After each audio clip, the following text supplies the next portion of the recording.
أعوذ بالله من الشيطان الرجيم بسم الله الرحمن الرحيم الحمد لله رب العالمين والعاقبة للمتقين والصلاة والسلام على سيد الأنبياء والمرسلين سيد الثقلين نبي الحرمين إمام القبلتين وسيلتين في الدارين صاحب قاب قوسين محبوب رب المشرقين والمغربين جد الحسن والحسين ومولانا مولى الثقلين أبي القاسم محمد بن عبد الله وعلى آله الطيبين الطاهرين المعصومين وأصحابه المقربين وابنه الكريم الغوث العظم الجيلاني البغدادي على جدي نبينا عليه الصلاة والتسليم وابنه الكريم سيدنا وشيخنا ومولانا يعصوب علي القادري الحسن والحسين مدد الله عليه. أما بعد فأعوذ بالله من الشيطان الرجيم بسم الله الرحمن الرحيم فقل تعالوا ندعو أبناءنا وأبناءكم ونساءنا ونساءكم وأنفسنا وأنفسكم إلى الآخر. صدق الله العظيم وصدق رسوله الأمين الكريم نحن ولا من الشاهدين ومن الشاكرين والحمد لله رب العالمين. إن الله وملائكته يصلون على النبي يا أيها الذين آمنوا صلوا عليه وسلموا تسليما. সকলে উচ্চ স্বরে নবী ও আলে নবী কা হাজির ও নাজির মিনে একবার করে পাক করুন আল্লাহুম্মা সাল্লি আলা সাইয়্যিদিনা মাওলানা মুহাম্মদ ওয়া আলা আলি সাইয়্যিদিনা মাওলানা মুহাম্মদ সাল্লাল্লাহু তাআলা আলাইহি ওয়া আহলি বাইত ওয়া সাল্লাম। মুআজ্জাজ সামিয়ে কিরাম, হাজিরানে মজলিস এবং আমার আওয়াজ যতদূর পর্যন্ত পৌঁছাচ্ছে সকল মুমিন মুমিনাকে জানাই আসসালামু আলাইকুম ওয়া রাহমাতুল্লাহি ওয়া বারাকাতুহু। ওয়া আলাইকুম আসসালাম ওয়া রাহমাতুল্লাহি ওয়া বারাকাতুহু। এবং আমার প্রিয় মুর্শিদ পাক সৈয়দনা সৈয়দ ইয়াসুব আলী আল কাদরি আল হাসানি ওয়াল হুসাইনি মাদাদিল্লাহুল আলীর নূরানি কদম পাকে সালাম ও সাজদা আরজ করি। মুআজ্জাজ, আজ আমরা ইসালে সওয়াবের মাহফিল পাকে এসেছি। তো ইসালে সওয়াবের মাহফিল পাকে এসে আমরা জিকিরে আহলে বাইত করছি। কি করছি? पंजतन पाकेर जिक्र करছি, पंजता पाकेर বক্তব্য করছি, पंजता पाकेर কথা করছি। তো কিছু মানুষ বলতে পারে যে ইসালে সওয়াবের উদ্দেশ্যে মাহফিল আর কথা হচ্ছে আহলে বাইত পাকের। কারণ ইসালে সওয়াবের মাহফিল মানে কি? মাইয়াতের উপরে জীবন কিভাবে যাপন করব তার উপরে কথা বলা, নামাজ কালাম পড়ব কিভাবে তার উপরে কথা বলা, কবরে কিভাবে দিন কাটবে সেই কথা বলাকে ইসালে সওয়াব বলে। বেশিরভাগ মাহফিলে এরকম। কিন্তু ইসালে সওয়াবের মাহফিল বা যে কোনো মাহফিল করুন, ঘরে পড়া পাকের মাহফিল করুন, দাদা দাদির নামে পড়া পাক দিন, কুরআন পাক পড়ান, নাজিরা খতম দেন, সাবিনা খতম দেন, যাই দেন, ওই মাহফিল কবুল হবে কিভাবে? ওই মাহফিল কবুল হবে কিভাবে? হযরতে আদম আলাইহিস সালাম আমাদেরকে শিক্ষা দিয়েছে। কি শিক্ষা? যে কোনো কিছু আল্লাহর কাছে কবুল করাতে চাইলে আহলে বাইত পাকের জিকির করে কবুল করা। কারণ হযরতে আদম আলাইহিস সালাম জমিনে এসে ক বছর কান্না করেছেন? 300 বছর। কিসের জন্য? জান্নাতের মধ্যে গন্ধম ফল খেয়ে ফেলেছেন। সেই ফল খাওয়ার কারণে আল্লাহ তাবারক তাআলা তানাকে পৃথিবীতে পাঠালেন। তো পৃথিবীতে আসার পর উনি 300 বছর ধরে আল্লাহ তাবারক তাআলার কাছে ক্ষমা চাইছেন। 300 বছর ধরে আল্লাহ তাবারক তাআলার কাছে ক্ষমা চাইলেন যে আল্লাহ আমাকে ক্ষমা করে দেন, এই আল্লাহ আমাকে ক্ষমা করে দেন। ক বছর? 300 বছর। কেন? 300 বছর আল্লাহর কাছে ক্ষমা চাইলেন। কার নাম ধরে? আল্লাহ তাবারক তাআলার নাম ধরে। আল্লাহর কাছে তো 300 বছর কেন? কান্নার পরেও আল্লাহ কবুল করলেন না তার তওবা কবুল করলেন না। 300 বছর কান্না করলেন, 1-2 বছর নয়, 300 বছর। কার কাছে? আল্লাহর কাছে। তো হযরতে আদম আলাইহিস সালাম তখন আল্লাহ তাবারক তাআলা হযরতে জিবরিল আমিন আলাইহিস সালামকে দিয়ে পাঠালেন এবং আয়াত পাক নাজিল করলেন কি ফাতালাকা আদমু মির রাব্বিহি কালিমাতিন। এই আয়াত পাকটা নাজিল করলেন যে হযরতে আদম আলাইহিস সালামকে আল্লাহ তাবারক তাআলা কিছু নাম শেখালেন, কিছু নাম শেখালেন। তো সেই শেখাবার কারণে, সেই নাম পাকের কারণে হযরতে আদম আলাইহিস সালামের তওবা কবুল হলো। হযরতে আদম আলাইহিস সালামের তওবা কবুল হলো। কার কাছে চাইছিল 300 বছর হযরতে আদম আলাইহিস সালাম? আল্লাহর কাছে। কার নাম ধরে? আল্লাহর নাম ধরে। তো আল্লাহর নাম ধরে 300 বছর কাঁদলেন, আল্লাহ কবুল করলেন না, কিন্তু আল্লাহ কিছু নাম শেখালেন। সেই নাম শেখার পর হযরতে আদম আলাইহিস সালাম সেই নাম পাক ধরে দোয়া করলেন, আল্লাহ তাবারক তাআলা দোয়া কবুল করে নিলেন। কি নাম পাক ছিল দেখেন, আল্লাহ তাবারক তাআলা ওই আয়াতেই, আমাদেরকে তাফসীরও দেখার দরকার নেই, তাফসীরে আছে অবশ্যই, কিন্তু ওই যে আয়াত ফাতালাকা আদমু মির রাব্বিহি কালিমাতিন, এই যে কালেমা শব্দ, কালেমাতে কটা আছে?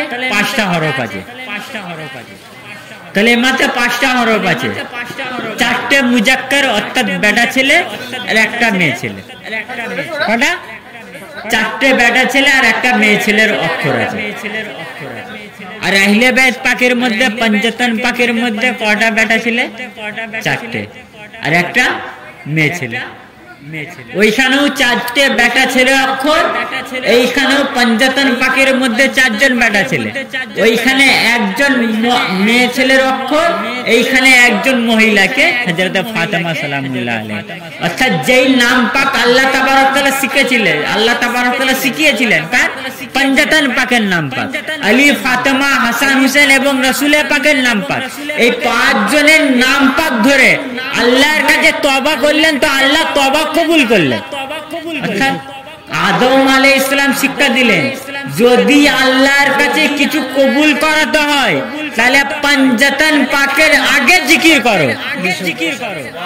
যদি পঞ্চতন পাকের জিকির করবে তবে আল্লাহ কবুল করবে, আর যদি পঞ্চতন পাক ছাড়া শুধু আল্লাহ আল্লাহ করবে তো আল্লাহ কবুল করবে না, আল্লাহ কবুল করবে না। তো এই সালে সওয়াবের মাহফিল, তাই আমরা পঞ্চতন পাকের জিকির করি।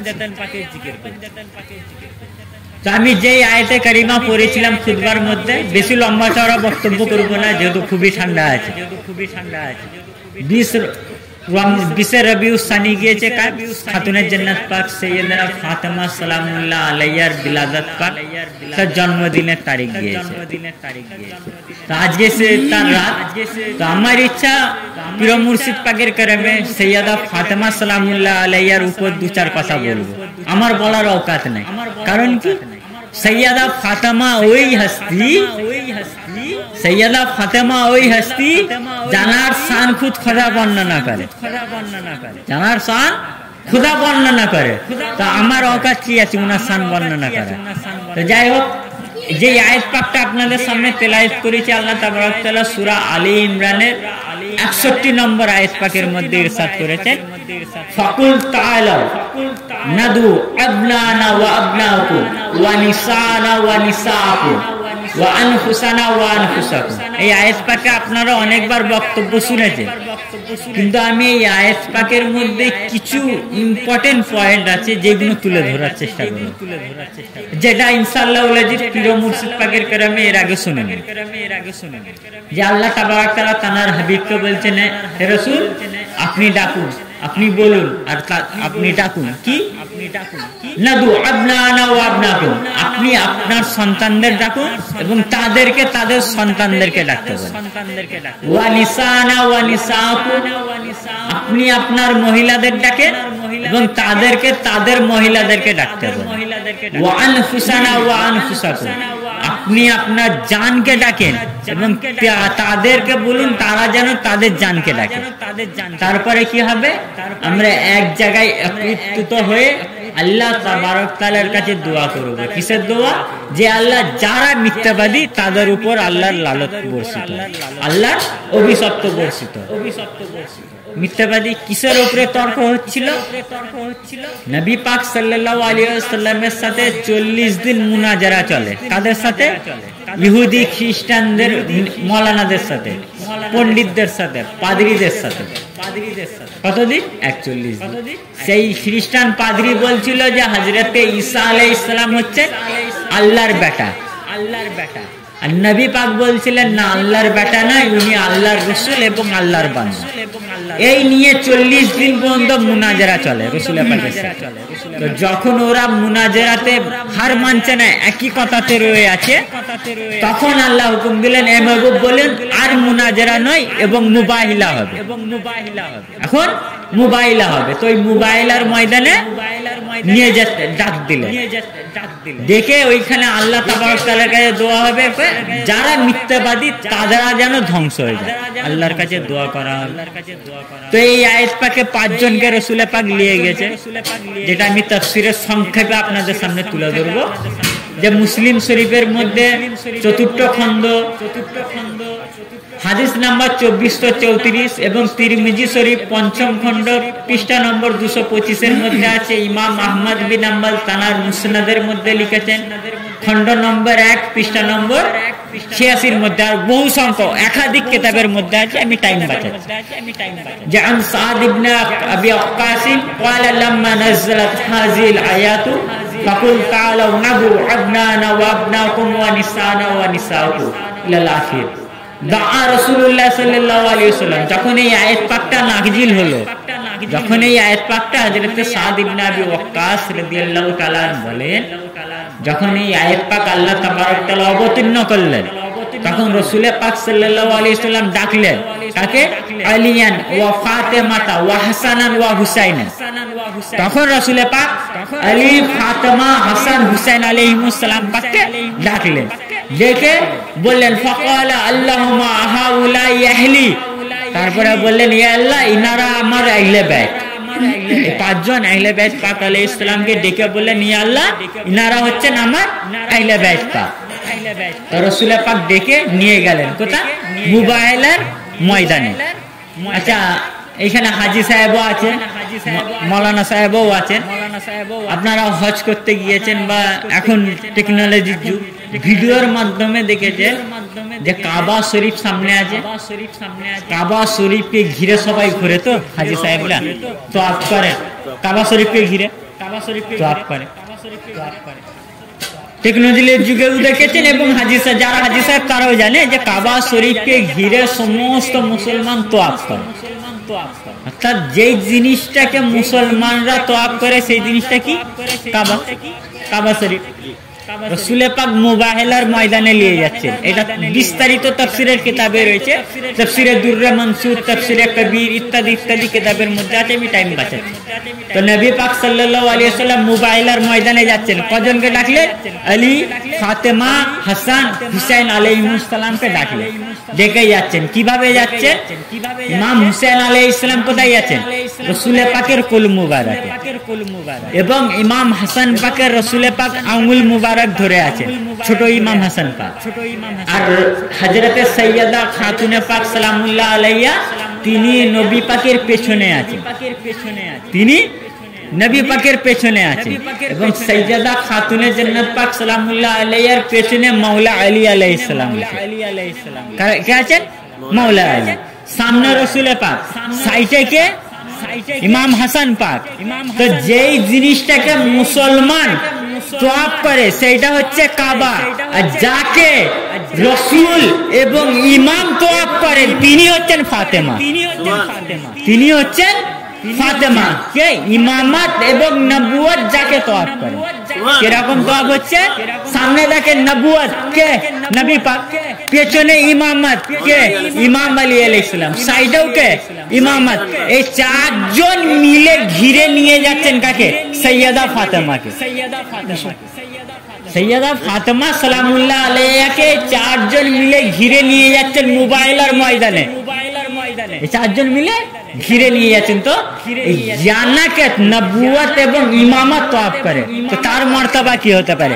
কাবার এত মর্তবা যে সমস্ত মুসলমান তওয়াফ করে, কিন্তু কাবার চেয়েও বেশি মর্তবা সৈয়দার ফাতেমার। কেন? নবী এবং আলী হাসান জানাকে তওয়াফ করেন, তিনি হচ্ছেন ফাতেমা। নবী পাককে রসুলে আজম, রসুলে আজম সব থেকে বড় রসুল, নবীদের সর্দার। আর ইমাম আলীকে ইমামুল আউলিয়া, সমস্ত ওলিদের সর্দার, এবং সমস্ত ওলি উনার থেকে। ইমাম হাসান পাককে জান্নাতি সর্দার, ইমাম হাসান পাককে জান্নাতি সর্দার। সামনে কে আছেন? রসুলের পাকের কোলে উনিও জান্নাতি সর্দার, এবং শহীদে আজম। এই পাঁচজন সব বড় বড়, সব বড় বড় হস্তি জানাকে তাওয়াফ করেন, তিনি হচ্ছেন ফাতেমা। কথা বুঝতে পারছেন তো? তো ফাতেমা সালামুল্লাহ আলাইহির শান দেখেন। রাসূল পাক সাল্লাল্লাহু আলাইহি ওয়াসাল্লাম গেলেন মুবাইলার ময়দানে, উনাকে তওয়াফ করতে ঘিরে ঘিরে ঘিরে ঘিরে নিয়ে গেলেন। নিয়ে গিয়ে যেতে যেতে সৈয়দা ফাতেমা সালামুল্লাহ আলাইহাকে বলছেন রাসূল পাক, হে ফাতেমা, যখন আমরা আল্লাহ তাবারক তাআলার কাছে দোয়া করব, এটি তুমি আমিন বলবে। কেন? যখন সৈয়দা ফাতেমা জিজ্ঞাসা করলেন, ইয়া রাসূলুল্লাহ কেন? তো বলতেন, তুমি তোমার আমিন বলাতে আল্লাহ মুখাপেক্ষী থাকে, যে তুমি যে আমিন বলবে ফাতেমা আমার বেটি, সেই আমিন বলাটাকেই আল্লাহ মুখাপেক্ষী হয়ে আছে, যে ফাতেমা কখন আমিন বলবে, আর তখন আমি দোয়া কবুল করব। তো যখন এই পাঁচজনকে নিয়ে গেলেন রাসূল পাক সাল্লাল্লাহু আলাইহি ওয়াসাল্লাম মুবাইলার ময়দানে, তো ওই পাদ্রীরা ইনাদের চেহারা নূর দেখে, এই পাঁচজন আহলে বাইত পাকের চেহারা নূর দেখে বলতে লাগলো, ইনাদের সাথে মুবাইলা করেন না।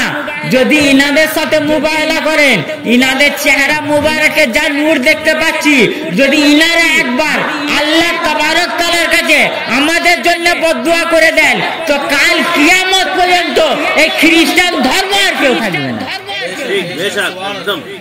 নাদের চেহারা নূর। আচ্ছা, এইখানে আল্লাহ তাবারক তাআলা কি করেছে? আবনানা ওয়া আবনাকুম, দুটোই বহু বচন ব্যবহার। কি করেছেন? বহু বচন। মেয়ে কজন গিয়েছেন ভাই? একজন, সৈয়দা ফাতেমা। ওইখানে দেখেন নিসানা ওয়া নিসানাকুম, বহু বচন ব্যবহার করেছে। আবার এইখানে দুজন গিয়েছেন, আরবিতে দুইজনকে সম্বোধন করার জন্য দুই বচন আছে, দুই বচন আছে, এক বচন, দুই বচন, বহু বচন আরবিতে আছে। তো দুটো সন্তান গিয়েছেন, ইমাম হাসান পাক, ইমাম হুসেন পাক, তাহলে দুই বচন ব্যবহার করতেন আল্লাহ, দুই বচন ব্যবহার করলেন। কত বচন? বহু বচন ব্যবহার করলেন, বহু বচন ব্যবহার করলেন। এর কারণ নেই, ভুল না, আল্লাহ ভুল সঠিক, কোরআনে যেটা সঠিক। তো বহু বচন কেন? আমরা বা জাহিরি প্রকাশ্য চোখে দেখতে পেলাম, এবং তানারাও দেখতে পেয়েছিলেন যে ওইখানে মেয়ে বলতে, মহিলা বলতে খাতুনের জান্নাত পাক আছে, কিন্তু বাতিনিতে শুধু খাতুনের জান্নাত পাক নয়, বর্তমান গাদ্দি নাসিন হুজুর পাকের শেহজাদি পাকও ছিলেন, শেহজাদি পাকও ছিলেন ওই মুবাইলার ময়দানে। এবং ওইখানে যে বহু বচন ব্যবহার হয়েছে, শুধু ইমাম হাসান পাক, ইমাম হুসেন পাক নয়, হুজুর গস পাক ছিলেন, হুজুর মাওলা পাক ছিলেন, বড় হুজুর পাক ছিলেন, বর্তমান গাদ্দি নাসিন হুজুর পাক সৈয়দনা সৈয়দ শাহ ইয়াসুব আলী আল কাদরি আল বাগদাদি আহমদাজিল্লাহুল আলী, উনিও মুবাইলার ময়দানে উপস্থিত ছিলেন।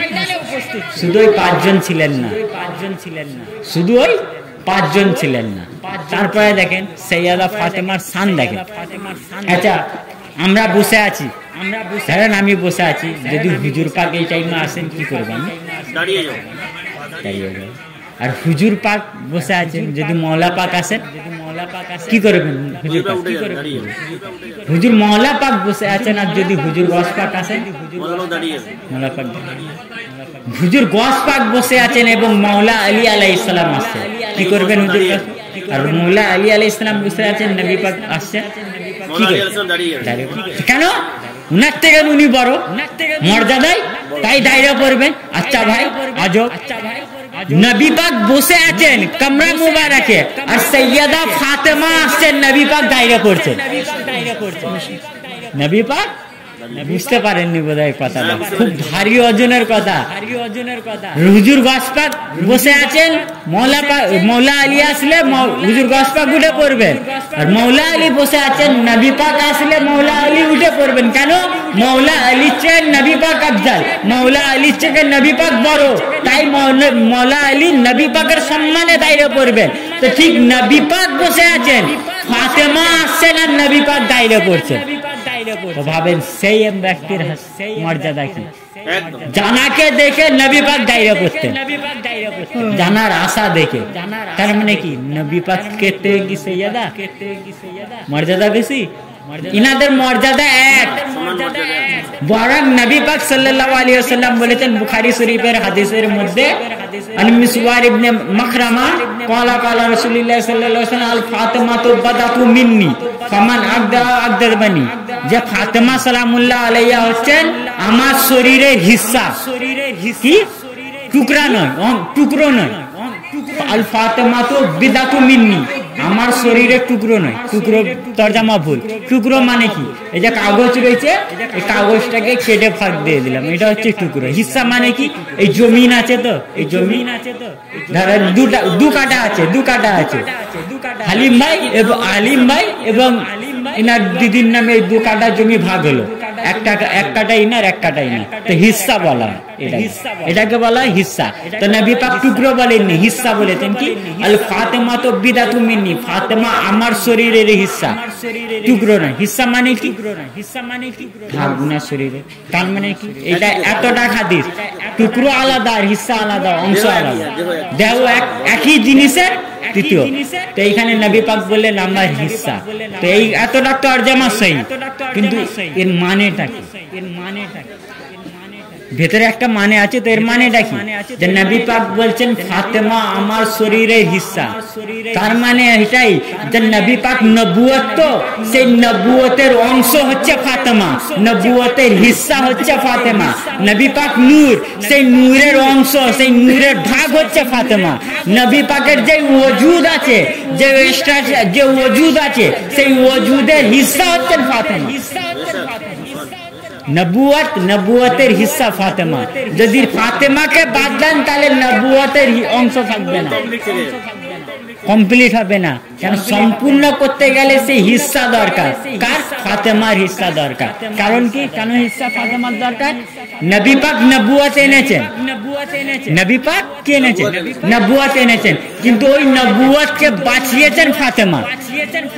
বলবেন কি করে?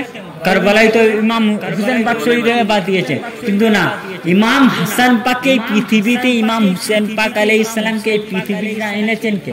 সৈয়দা ফাতেমা।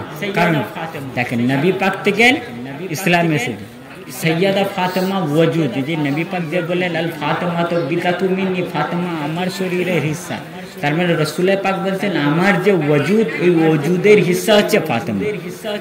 নবী পাকের রিসালাত, নবুয়ত এবং ইমামতকে চাইয়েছেন ফাতেমা। কাল কিয়ামত পর্যন্ত যে ইসলাম চলবে, ইসলামটা কার? সৈয়দা ফাতেমার দ্বারাই, হিস্সার দ্বারাই কিয়ামত পর্যন্ত ইসলাম চলবে। সৈয়দা ফাতেমা। কেন? যিনি আমাদের বর্তমান হুজুর পাক, ইনি হচ্ছেন সৈয়দা ফাতেমা সালামুল্লাহ আলাইহার সন্তান পাক, ওনার 37তম সন্তান, 36তম সন্তান পাক, ঔলাদ পাক। তো কি করছেন ইনি? ইসলাম প্রচার করছেন, ইসলাম চালাচ্ছেন, হেদায়েত দিচ্ছেন, মানুষদের হেদায়েত দিচ্ছেন। তো ইসলাম কার মাধ্যমে চলছে? ইনার মাধ্যমে। ইনিকে সৈয়দা ফাতেমা সালামুল্লাহ আলাইহার সন্তান। তো এই যে ইসলাম যে চলবে, এই ইসলামের হিস্সা থাকবেন সৈয়দা ফাতেমা। কাল কিয়ামত পর্যন্ত যে ইসলাম চলবে, সেই ইসলামের চলার হিস্সা হচ্ছেন সৈয়দা ফাতেমা। আচ্ছা, তারপরে দেখেন নবী পাক সাল্লাল্লাহু আলাইহি ওয়াসাল্লাম কোথাও যেতেন সফরে, নবী পাক যদি সাল্লাল্লাহু আলাইহি ওয়াসাল্লাম কোথাও যেতেন, সবার শেষে জানার সাথে মুলাকাত করতেন, দেখা করতেন, সাক্ষাৎ করতেন। তিনি কে থাকতেন? তিনি থাকতেন সৈয়দা ফাতেমা সালামুল্লাহ আলাইহা। এবং সবার সফর থেকে আসার পথে সবার আগে জানার সাথে দেখা করতেন। তিনি সৈয়দা ফাতেমা সালামুল্লাহ আলাইহা। এবং এসে একখানা কথা বলতেন, আচ্ছা ভাই যদি কাউকে জিজ্ঞাসা করেন হযরত আবু বকর রাদিয়াল্লাহু তাআলা উনি আসতেন কি বলতেন, ফিদাকা আবি ইয়া উম্মি ইয়া রাসূলুল্লাহ, ইয়া রাসূলুল্লাহ আপনার কদমে আমার মা বাপ কুরবান। হযরত উমর আসতেন, উনিও বলতেন ইয়া রাসূলুল্লাহ আপনার কদমে আমার মা বাপ কুরবান। হযরত উসমান আসতেন, উনিও বলতেন ইয়া রাসূলুল্লাহ আপনার কদমে আমার মা বাপ কুরবান।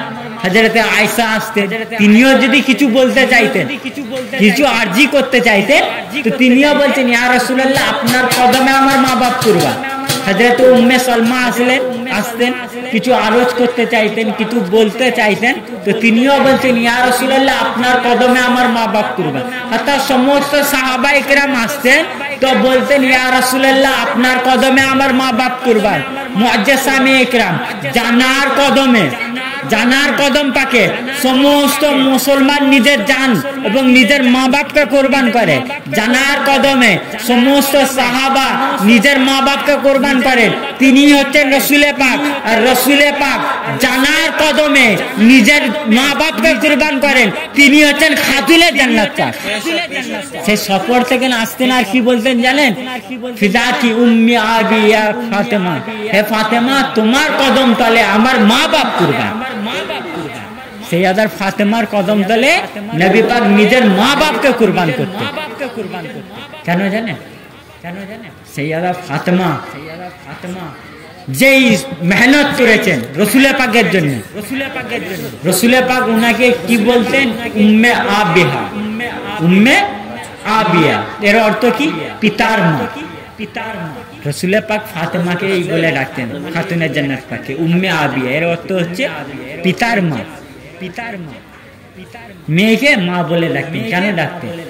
যে নবী পাক সাল্লাল্লাহু আলাইহি ওয়াসাল্লাম হযরত ছোটবেলা থেকে সৈয়দা ফাতেমা উনার ইসলাম প্রচার হওয়া পর্যন্ত যেইভাবে নবী পাকের দেখাশোনা করেছেন, নবী পাকের সঙ্গে ব্যবহার করেছেন, নবী পাককে দেখাশোনা করেছেন, সেই রকম ভাবে এক মা ছাড়া অন্য কেউ করতে পারে না। এক মা ছাড়া অন্য কেউ করতে পারে না। সেই কারণে নবী পাক উনাকে উম্মে আবিয়া বলে ডাকতেন।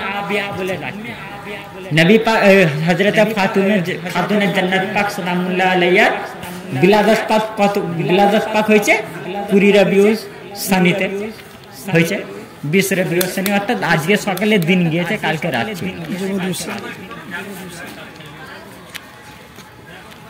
রাত ছিল, তো কি হয়েছে? তো ইমাম সৈয়দা ফাতেমা সালামুল্লাহ আলাইহা পৃথিবীতে আগমন করেছেন, জহুর পাক করেছেন। তো উনার জহুর পাক কেমন হয়েছিল, কিভাবে উনি পৃথিবীতে আসলেন, আজকে আপনাদের সামনে ওই কথাটা তুলে ধরব। যে সৈয়দা ফাতেমা সালামুল্লাহ আলাইহা হযরতে মিরাজের রাতে রসুল পাক জান্নাতের মাঝে একটা ফল খেয়েছিলেন। সেই ফল খাওয়ার কারণে সৈয়দা খাদিজা সালামুল্লাহ আলাইহা গর্ভ মুবারকে জনাবে ফাতেমা সালামুল্লাহ আলাইহা আসে।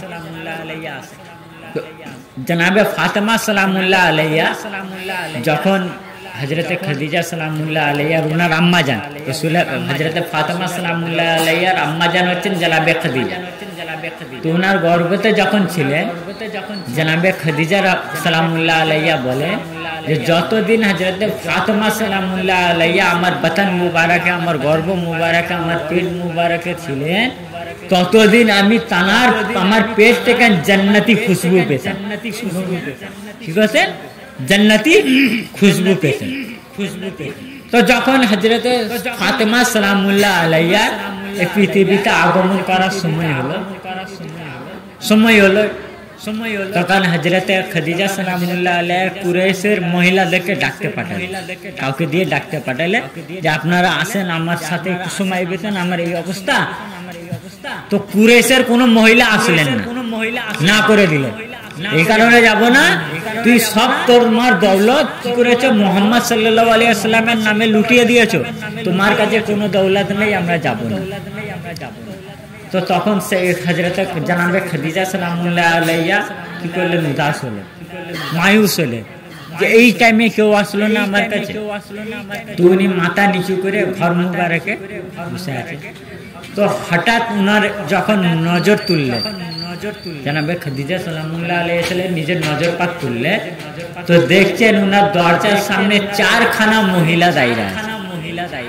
ওখানে 4খানা মহিলা দাঁড়িয়ে আছেন এবং সেই 4খানা মহিলাকে বেশ সুন্দর দেখতে, খুব খুবসুরত দেখতে, খুব হাইট, খুব লম্বাও নয়, খুব বেটেও নয়, মিডিয়াম সাইজের সুন্দর একদম দেখতে, খুবসুরত দেখতে 4টে মহিলা দাঁড়িয়ে আছে। দেখে জানাবে খাদিজা সালামুল্লাহ আলাইহা ভয় খেলেন।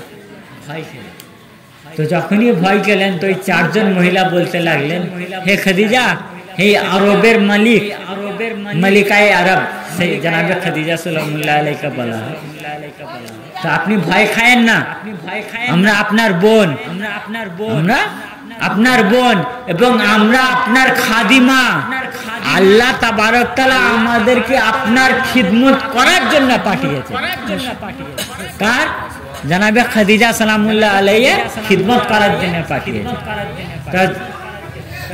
সেই 4জনের মধ্যে একজন বলতে লাগলো, এ খাদিজা আপনি ভয় করেন না।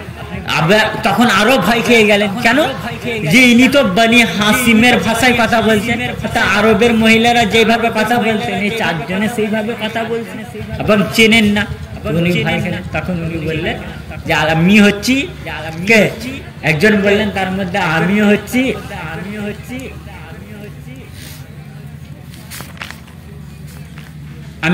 মুসা বোন হযরত উম্মে কুলসুম, আর ইনি হচ্ছেন হযরত ঈসা ইবনে মারইয়াম ইবনে ইমরান, যে ঈসা নবীর আম্মা জান।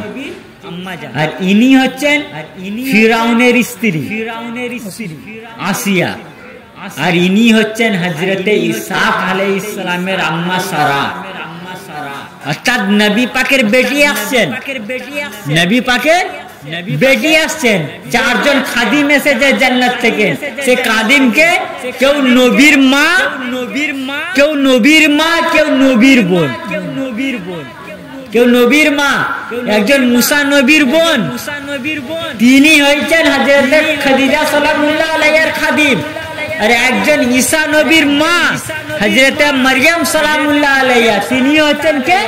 হযরত খাদিজা সালামুল্লাহ আলাইহার খাদিমা। তো উনারা একজন কি করলেন, হযরত খাদিজা সালামুল্লাহ আলাইহার ডান সাইডে বসে পড়লেন, একজন বাঁ সাইডে বসে পড়লেন, আর একজন সামনে, একজন পেছন সাইডে গেল। তো রওজাতুস সুহাদার মধ্যে আমি রেফারেন্স দিইনি, মোল্লা ওয়াইজ কাশফি হানফি রাহমাতুল্লাহ আলাইহি রওজাতুস সুহাদা 88 পেজের মধ্যে এবং নুজহাতুল মাজালিস 2য় খণ্ড 225 মধ্যে, আরো বহু কিতাবের মধ্যে আছে এই ঘটনাটা। তো যখনই ওই 4জন 4 জায়গায় গেলে তো সেই মুহূর্তে হযরত খাদিজা সালামুল্লাহ আলাইহার গর্ভ মুবারক থেকে জানাবে ফাতেমা সালামুল্লাহ আলাইহার জহুর পাক হলো, প্রকাশ হলো, ওনার বিলাদত পাক হলো। তো কিতাবের মধ্যে এসেছে যে যখনই জানাবে ফাতেমা সালামুল্লাহ আলাইহার বিলাদত পাক হলো, উনি জহুর পাক হলেন, উনার প্রকাশ হলো, তো উনার চেহারা মুবারক থেকে এমন নূর বার হলো, সে নূর থেকে পশ্চিম পর্যন্ত এবং মাগরিব পর্যন্ত পুরো আলোকিত হয়ে গেছিল। এবং সাইয়্যিদা ফাতেমা এই পৃথিবীতে এলে আসার সাথে সাজদারত ছিলেন এবং আসমানের দিকে একটা আঙ্গুল ছিল। কোথায়? আসমানের দিকে এক আঙ্গুল, এবং সাজদারত অবস্থায় ছিলেন। উনার পৃথিবীতে আগমন করাতে উনার চেহারা মুবারকের নূরে সমস্ত ঘর এবং মাগরিব, পশ্চিম দিক এবং পূর্ব দিক নূরে আলোকিত হয়ে গেছিল। আচ্ছা, যখন নবী পাক সাল্লাল্লাহু আলাইহি ওয়াসাল্লাম পৃথিবীতে আগমন করেন, কি হয়েছিল? জনাবা আমিনা সালামুল্লাহ আলাইহা বলে, যখন পৃথিবীর মধ্যে রাসূল পাক আগমন করেন তো জয় সেই আগমন করাতে নবী পাকের প্রকাশ হবার সাথে সাথে এক নূর বার হলো। সেই নূর থেকে মাশরিক পশ্চিম পর্যন্ত যা যা ছিল আমি দেখে নিয়েছি, এবং মাগরিব পর্যন্ত যা যা ছিল আমি দেখে নিয়েছি। নবী পাক আসলেন তো পশ্চিম এবং পূর্ব পর্যন্ত আলোয় আলোকিত হলো, আর এইদিকে সৈয়দা ফাতেমাও আসলেন তো পূর্ব এবং পশ্চিম পর্যন্ত নূরে আলোকিত হলো, নূরে আলোকিত হয়ে গেল। এবার দেখেন নবী পাক যখন এলেন তখন কিভাবে এসেছিলেন? নবী পাক সাজদারত অবস্থায় এসেছিলেন, আর সৈয়দা ফাতেমাও যখন আসলেন তিনিও সাজদারত অবস্থায়। নবী পাক যখন আসলেন আসমানের দিকে শাহাদাতের আঙুল ছিল, সৈয়দা ফাতেমাও আসলেন তানারও আসমানের দিকে শাহাদাতের আঙুল ছিল। ওইটা নবী পাক বললেন ফাতেমা আমার হিস্সা, তো ফাতেমা সালামুল্লাহ আলাইহা এসে সমস্ত জিনিসের হিস্সা জিনিসটা দেখাচ্ছেন, দেখো আমি এইরকম হিস্সা। নবী যখন এসেছেন তখনও নূর বার হয়েছে, নবী যখন এসেছেন সেজদা ছিল, তো আমিও যখন এসেছি তখনও নূর বার হয়েছে। নবী যখন সেজদায় ছিলেন আমিও সেই রকম সেজদাতে ছিলাম। সুবহানাল্লাহ, সুবহানাল্লাহ। তারপরে কি হয়? নবী পাক যখন বিলাদত পাক হয় তখন জান্নাত থেকে কি আসে? ফেরেশতারা এসেছিল, হুরেরা এসেছিলেন। নবী পাক সাল্লাল্লাহু আলাইহি ওয়াসাল্লামকে কি করলেন? নবী পাক সাল্লাল্লাহু আলাইহি ওয়াসাল্লামকে কি করলেন? নিলেন, নিয়ে কাউসারের পানিতে নবী পাক সাল্লাল্লাহু আলাইহি ওয়াসাল্লামকে গোসল দেওয়া হয়েছিল। কিসের পানিতে? কাউসারের পানিতে গোসল দেওয়া হয়েছিল। গোসল দিয়ে একটা সাদা কাপড় রাসূলের পাককে পরানো হয়েছে। তা দেখেন যখন সৈয়দা ফাতেমা সালামুল্লাহ আলাইহা পাকের আগমন হলো তখন জান্নাত থেকে আল্লাহ তাবারক তাআলা একাধিক হুরকে পাঠালেন। হুরকে পাঠালেন। সেই হুর কিভাবে এসেছিল? তানারদের হাতে ইয়াকুতের একটা থালি ছিল আর একটা মটকা ছিল। সেই মটকাতে কি? কৌসারের পানি ছিল। যে কৌসারের পানি সবাই খাবে বলে আরজু করে রেখেছে হাসরের ময়দানে। সেই কৌসারের পানি একটা মটকাতে ভরে সেই ইয়াকুতের থালে রেখে হুরেরা কি মাথায় করে আনছে, এবং একটা থালে সাদা কাপড় ছিল, নিয়ে আসলে এসে সৈয়দা ফাতেমা সালামুল্লাহ আলাইহাকে সেই কৌসারের পানি দিয়ে গোসল করানো হলো। গোসল করিয়ে সেই সাদা কাপড় পরানো হলো। তো সেই গোসল করাবার পর এই ঘরে এত নূর যে নূরে এত আলোকিত হয়ে গেছে যে হযরত খাদিজা সালামুল্লাহ আলাইহা বলছেন আমি মাশরিক পর্যন্ত দেখে নিয়েছি। পৃথিবীতে দুজনের আগমনে এমন হয়েছে, এক রাসূলে পাক, দুই সৈয়দা খাতুনে জান্নাত পাক সালামুল্লাহ আলাইহা। তো এই হচ্ছে উনার বিলাদতের মাহফিল। এবং কি যখন উনি আসেন লক্ষ দিক হুরেরা সৈয়দা খাতুনে জান্নাত পাকে জিয়ারত পাক করতে আসে।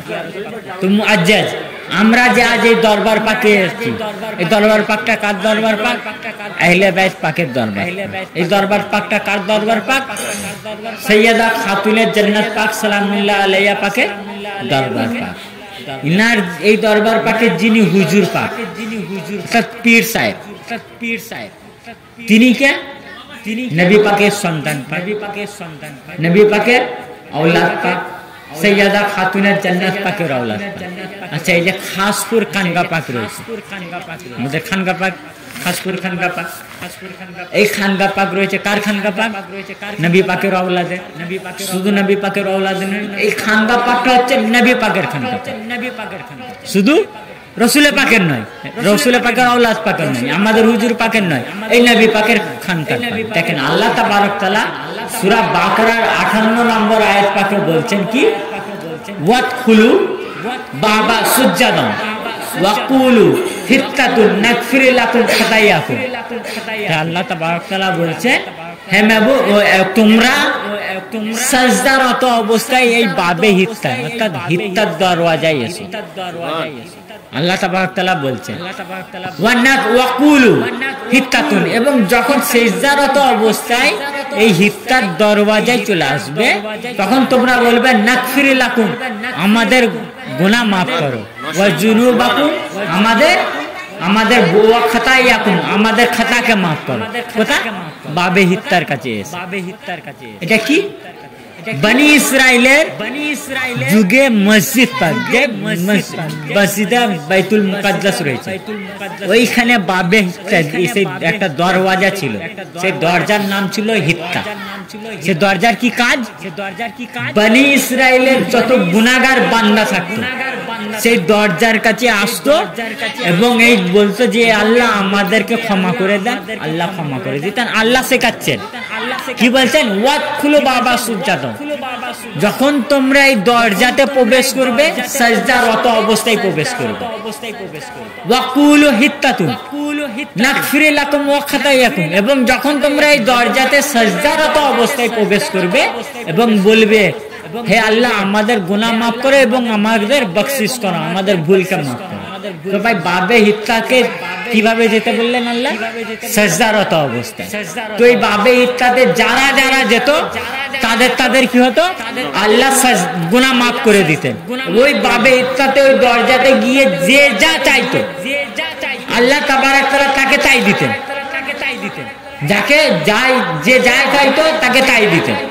তো বাবে হিত্তা বনি ইসরাইলের জামানায় ছিল, তাহলে কি এই জামানায় নেই? নবী পাকের উম্মতের নেই? আছে। তো ওই বাবে হিত্তাটা কি? ওই বাবে হিত্তাটা কি? এই উম্মতের জন্য বাবে হিত্তা কি? যেই জায়গায় দিল গেলে সমস্ত গুনাহ আল্লাহ মাফ করে দেবে। ওইটা বনি ইসরাইলের নবীদের উম্মতের ছিল। তো ওই বাবে হিত্তাতে যেত, তাদের গুনাহ মাফ হয়ে যেত। তো এই উম্মতের গুনাহ মাফ করতে হবে। সে বাবে হিত্তা কি? দেখেন রাসূল পাক বলেছে, ইমাম ইবনে হাজার মক্কি রাহমাতুল্লাহ আলাইহি আস-সাওয়াইকুল মুহরিকা 372 পৃষ্ঠার মধ্যে এবং খতিবে বাগদাদ তারিখে বাগদাদ 7 খণ্ড পৃষ্ঠা নম্বর 11 এর মধ্যে আরো বহু কিতাবের মধ্যে রয়েছে। হযরত ইবনে আব্বাস বলেন, আন ইবনে আব্বাসিন আন্নান নবী সাল্লাল্লাহু আলাইহি ওয়াসাল্লাম ক্বালা আলিয়ুন বাবু হিত্তাতুন মান দাখালা মিনহু কানা মুমিনুন ওয়া মান খারাজা মিনহু কানা কাফিরুন। হযরত ইবনে আব্বাস বলেন যে রাসূল পাক সাল্লাল্লাহু আলাইহি ওয়াসাল্লাম বলেছেন যে ইমাম আলী আলাইহিস সালাম হচ্ছেন বাবে হিত্তা, যে প্রবেশ করলো সে মুমিন, যে বার হয়ে গেল সে কাফের। কে বললেন? হযরত ইবনে আব্বাস। তারপরে দেখেন আর ইমাম জালালউদ্দিন সুয়ুতি হায়াউল মাইয়াত বিফাজাইল আহলে বাইত পৃষ্ঠা নম্বর 25 এর মধ্যে, ইমাম হাকিম আল মুস্তাদরাক খণ্ড নম্বর 2 পৃষ্ঠা নম্বর 33 এর মধ্যে, আরো বহু কিতাবের মধ্যে আছে, আমি সরে যাচ্ছি। আন আবি সাঈদ খুদরি ক্বালা সামি'তু রাসূলুল্লাহ সাল্লাল্লাহু আলাইহি ওয়াসাল্লাম ইয়াকুলু মিন্নামা মাসালু আহলে বাইতি ফিকুম মাসালা হিত্তাতি বনি ইসরাইল। হযরত আবি সাঈদ খুদরি রাদিয়াল্লাহু তাআলা বলেন, নবী পাককে নিজের কানে বলতে শুনেছি, তিনি বলতেন নিশ্চয় আমার আহলে বাইত তোমাদের মধ্যে তেমন, তোমাদের মধ্যে সেই রকম। ইন্নামা মাসালু আহলে বাইতি ফিকুম, আমার উম্মতের মধ্যে আমার আহলে বাইত ওই রকম কামাসালি হিত্তাতি বনি ইসরাইল, বনি ইসরাইলের হিত্তার মতো। কার মতো? বনি ইসরাইলের হিত্তার মতো। তো সেই বনি ইসরাইলের বাবে হিত্তার কাজ কি ছিল? যে সাজদারত অবস্থায় প্রবেশ করত তার গুনাহ আল্লাহ মাফ করে দিতেন, তাকে ক্ষমা করে দিতেন। তো নবী পাক বললেন আমার আহলে বাইত হচ্ছে সেই বনি ইসরাইলের বাবে হিত্তা। তার মানে কি? বনি ইসরাইলের বাবে হিত্তা। তো এই খানকা পাক কি? বাবে হিত্তা আহলে বাইত পাকের ঘর। এইটা আহলে বাইত পাকের ঘর মানেই হচ্ছে বাবে হিত্তা। খানকা পাক, খাসপুর খানকা পাক হচ্ছে বাবে হিত্তা, মেদিনীপুর দরবার পাক হচ্ছে বাবে হিত্তা, কলকাতা 4 নম্বর দরবার পাক হচ্ছে বাবে হিত্তা। এই বুকে, এই দুনিয়ার বুকে আমাদের বর্তমান হুজুর পাকের যত খানকা পাক আছে সমস্ত খানকা পাক হচ্ছে বাবে হিত্তা। যদি আপনি গুনার মাপ চান, যদি আপনি নাজাত চান, যদি আপনি সন্তান চান, যদি আপনি রুজি চান, এই বাবে হিত্তা এই খাসপুর খানকা পাকে চলে যান। যে ওই দরজার কাছে, যে ঘরে হুজুর পাক থাকেন সেই ঘরের দরজার কাছে সাজদারত অবস্থায় যান, যে যা চাইবেন আল্লাহ তাই দেবেন। কিন্তু আল্লাহ দেবে বলেন ওয়াদা করেছেন। কি বলেছেন? ওয়াকুলু নাগফির লাকুম ওয়া খাতায়াকুম। এই বাবে হিত্তার কাছে এসে চাও, বাবে হিত্তার কাছে এসে চাও। আর নবী পাক বললেন আমার আহলে বাইত হচ্ছে বাবে হিত্তা।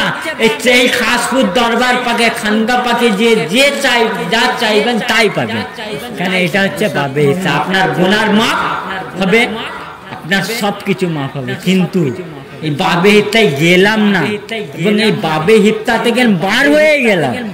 বাবে হিত্তা এইখানে, কিন্তু বাবে হিত্তায় ঢুকছি না, সোজা চলে যাচ্ছি। নবী পাক বলেছেন ওয়ামান খারাজা মিনহু কানা কাফিরুন, যে এই বাবে হিত্তায় প্রবেশ করবে না তারা কাফের হয়ে যাবে, তারা কাফের হয়ে যাবে। নবী পাকের হাদিস, আমার কথা না। সেই বাবে হিস্সা, এই বাবে হিস্সাতে কি পাবে? সমস্ত কিছু পাবে, আপনি যা চাইবেন তাই পাবেন। নাজাত পাবেন, বকশিস পাবেন, জান্নাত পাবেন, হেদায়েত পাবেন। আর হুজুর পাককে এই বাবে হিত্তার মেন, আমাদের হুজুর পাক সৈয়দনা সৈয়দ ইয়াসুব আলী আল কাদরি আল হাসানি ওয়াল হুসাইনি মাদ্দাজিল্লাহুল আলী, ইনার ফজিলত এই গুণ, ইনার ফজিলত কে বর্ণনা করেছে নবী পাক। দেখেন আমাদের হুজুর পাকের ফজিলত দেখেন।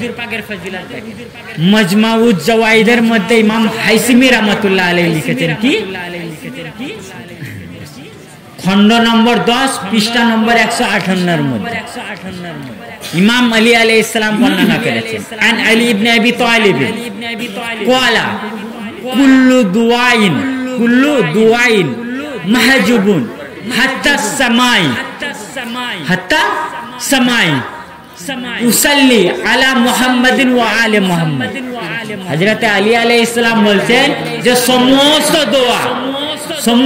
দোয়া কুল্লু দুআইন মাহজুবুন, কুল্লু দুআইন মাহজুবুন, সমস্ত দোয়া আসমানের মধ্যে, আসমানের মাঝে লটকে থাকে। কি হয়েছে, কি অবস্থায় থাকে? আপনি চান হে আল্লাহ আমাকে রোজগার দেন, হে আল্লাহ আমাকে রোজগার দেন, হে আল্লাহ আমাকে সন্তান দেন, হে আল্লাহ আমাকে রুজি রোজগার দেন, হে আল্লাহ আমাকে জ্ঞান দেন, হে আল্লাহ আমাকে পাস করিয়ে দেন পরীক্ষা। আপনি যে চান, মৌলা আলী বলছেন এই যে দোয়া চাইলেন, এই দোয়াটা কোথা থাকে? আসমানের মধ্যে ঝুলন্ত অবস্থায় থাকে, ঝুলন্ত অবস্থায় থাকে। হাত্তা ইউসাল্লি আলা মুহাম্মাদিন ওয়া আলে মুহাম্মাদ, যতক্ষণ পর্যন্ত তোমরা মুহাম্মদ এবং আলে মুহাম্মাদের উপর দরুদ না পড়বে। অর্থাৎ কি, আপনি যে দোয়া করলেন চতুর্থ আসমানে ঝুলিয়ে রইলে গেল, কেন? আমার হুজুর পাক সৈয়দনা সৈয়দ ইয়াসুব আলী আল কাদরির উপর দরুদ পড়লেন না বলে ওই দোয়া আটকে রয়ে গেল। যখনই আমার হুজুর পাকের উপরে দরুদ পড়ে দেবেন, সেই দোয়া আল্লাহ কবুল করে নেবেন। নামাজ কবুল কার জন্য? এই হুজুর পাকের দোয়া। কি করে? আপনি নামাজ পড়ছেন, নামাজের মধ্যে দরুদে পাক যদি না পড়েন তাহলে আপনার নামাজ কমপ্লিট হবে না, তাহলে আল্লাহ কবুলও করবে না। তো নামাজ কবুল করাবে কার ভালোবাসা? আমাদের প্রিয় মুর্শিদ পাকের ভালোবাসা, বর্তমান হুজুর পাক গদ্দি নসির হুজুর পাকের ভালোবাসা। সমস্ত কিছু কবুল করাবার জন্য ইনারা, সমস্ত কিছু আপনাকে কবুল করাবেন আল্লাহর কাছে ইনারা। আখিরাতের ময়দানে জান্নাতে নিয়ে যাবেন ইনারা, আখিরাতের ময়দানে জান্নাতে নিয়ে যাবেন ইনারা। কসম খোদার, এই বর্তমান হুজুর পাকের যারা মুরিদ তারা কখনো জাহান্নামে যাবে না, তারা কখনো জাহান্নামে যাবে না। দেখেন হুজুর গস পাক বলেছে, শেখ আব্দুল হক মুহাদ্দিস দেহলভী রাহমাতুল্লাহ আলাইহি, তিনি কে এই ভারতের মধ্যে সর্বপ্রথম যিনি হাদিস সারা করেছেন, হাদিস আননেওয়ালা হচ্ছেন ইনি কে, আব্দুল হক মুহাদ্দিস দেহলভী। এবং আল্লামা সাতনুপি রাহমাতুল্লাহ আলাইহি বেজাতুল আসরার পৃষ্ঠা নম্বর 193 এর মধ্যে এবং জুবদাতুল আসরার পৃষ্ঠা নম্বর 92 এর মধ্যে। এবার আমি শেষ করব ইনশাআল্লাহ, আর বেশি দূর যাব না। এই দুটো কিতাবের মধ্যে আরো একাধিক কিতাবের মধ্যে হুজুর গস পাক বলছেন কি, ওয়ালা গাউসুল আজম উতিতু সিজিলান মাদ্দাল বাসারা ফিহি আসমাউ আসহাবি ওয়া মুরিদি ইলা ইয়াউমিল কিয়ামাতে। যে হুজুর গস পাক বলছেন যে আমাকে একটা কাগজ দেওয়া হলো, সে কাগজে সিল মারা ছিল, স্ট্যাম্প মারা ছিল, সেই কাগজে স্ট্যাম্প মারা ছিল। কিসের স্ট্যাম্প? যে কাল কিয়ামত পর্যন্ত আমার যত মুরিদ হবে, আমার যত সাথী হবে, কত পর্যন্ত? কাল কিয়ামত পর্যন্ত, ইলা ইয়াউমিল কিয়ামাতি। এবং সমস্ত মুরিদের নাম লেখা ছিল সেই কাগজে। আসমাই আসহাবি ওয়া মুরিদি ইলা ইয়াউমিল কিয়ামা, কাল কিয়ামত পর্যন্ত যত মুরিদ হবে, হুজুর গৌস পাক বলছেন আমাকে যে কাগজ দেওয়া হয়েছে সেই কাগজে স্ট্যাম্প মেরে লেখা ছিল কাল কিয়ামত পর্যন্ত যত আমার মুরিদ হবে সমস্ত মুরিদের নাম লেখা আছে। হুজুর গৌস পাক বলছেন, তো উনি বলছেন ওয়াকিল আকাদ উহিবুলাকা, হুজুর গৌস পাক বলছেন ওয়াকিল আকাদ উহিবুলাকা, আমাকে বলা হলো যে আল্লাহ ইনাদের মাগফিরাত করে দিয়েছে। অর্থাৎ ওই যে কাগজ দেওয়া হয়েছে কাল কিয়ামত পর্যন্ত সমস্ত মুরিদানের নাম লেখা আছে। এই কাদরি সিলসিলায় এই যে বর্তমান হুজুর পাকের হাতে যারা যারা বায়াত আছে, যারা যারা মুরিদ আছে, এদেরও নাম পাক নাম সেই হুজুর গৌস পাকের কাগজ মুবারকে লেখা ছিল যারা যারা। আর এই দরবার পাকের মুরিদ তারাই হতে পারবে যাদের যাদের নাম ওই কাগজে লেখা আছে, যে কাগজটা আল্লাহ দিয়েছে। আমরা যে মুরিদ আমাদের নাম লেখা আছে বলেই আমরা মুরিদ হতে পেরেছি, সবাই হতে পারেনি। তারপরে হুজুর গৌস পাককে বলা হয়েছে যে যাদের যাদের নাম লেখা আছে, যারা যারা আপনার মুরিদ, আপনার সমস্ত মুরিদকে আল্লাহ বক্সে দিয়েছেন, মাগফিরাত করে দিয়েছেন, ক্ষমা করে দিয়েছেন। তারপরে বলছেন ওয়াসআলতু মালিকাল খাজিনাল নার, আমি জাহান্নামের দরওয়ানকে জিজ্ঞাসা করলাম। হুজুর গৌস পাক বলছেন আমি জাহান্নামের দরওয়ানকে গার্ডকে জিজ্ঞাসা করলাম হাল ইনদিকা মিন আসহাবি আহাদুন, যে তোমার কাছে আমার কোন মুরিদ আছে? হুজুর গৌস পাক জাহান্নামের দরওয়ানকে জিজ্ঞাসা করলেন, গার্ডকে জিজ্ঞাসা করলেন যে তোমার কাছে কি আমার কোন মুরিদ আছে? তখন সে জাহান্নামের দরওয়ান বলেছিল ফাকাল আলা, আপনার কিয়ামত পর্যন্ত কোন মুরিদ এই জাহান্নামে আসবে না। কিয়ামত পর্যন্ত কোন মুরিদ এই জাহান্নামে আসবে না। হুজুর গৌস পাক বলেছেন আমার যত মুরিদ আছে আল্লাহ আমার সাথে তাদেরকে জান্নাতে পাঠাবে, তাদের সাথে জান্নাতে পাঠাবে। বর্তমান হুজুর পাকের যারা মুরিদ, বর্তমান হুজুর পাক জান্নাতে নিয়ে যাবেন তাদেরকে সঙ্গে সঙ্গে করে। যারা মুরিদ তারা কখনো জাহান্নামে যাবে না, এবং যারা যারা মুরিদ তারা মুরিদ হবে হুজুর গৌস পাকও জানে। আমরা মুরিদ হয়েছি কেন? আমাদের নাম লেখা আছে হুজুর গৌস পাকের খাতাতে, হুজুর গৌস পাক দেখেছেন আমাদের নাম। মুআজ্জাদ এই দরবার পাকের ফজিলত অনেক।